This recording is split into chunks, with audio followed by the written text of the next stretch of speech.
Well, the old Washington Consensus was really around this idea that we would spread this kind of free market, open trade, fiscal discipline to all these countries around the world. And if they just kind of copied us, they would develop quickly and all.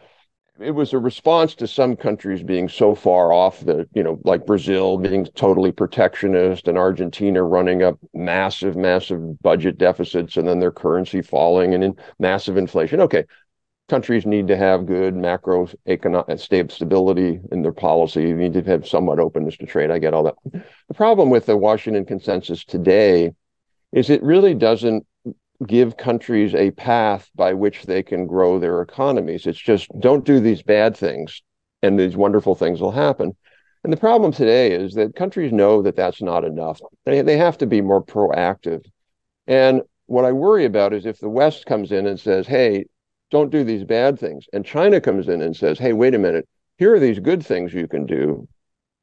You can build up your infrastructure. You can help train your workers. You can install these really good technology, and we will help you do that.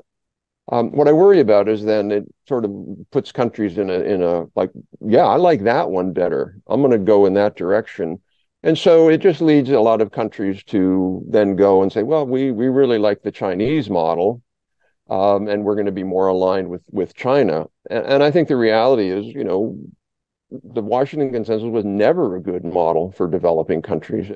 So I think as long as the West keeps sort of proselytizing this market-based view, we're just going to lose countries because they're like, I don't want to do that. I want to follow Korea. I want to follow China. They look at China and they go, I really like that. I mean, you look at China 40 years ago, incredible poverty, millions of bicycles and no cars. Now it's incredible, EVs and all this stuff. So I think Washington and the West has to come up with another model for how to grow. And that's what I would say, reject the Washington Consensus. But I do think a lot of countries look to China and say, how do I grow my manufacturing? How do I become moving up the value chain the way China has? So, and also the other thing about China, I would say, I give China credit for this, is they put a lot of effort into this. They really reach out to a lot of developing countries and say, what can we do? The U.S. doesn't do that as much anymore.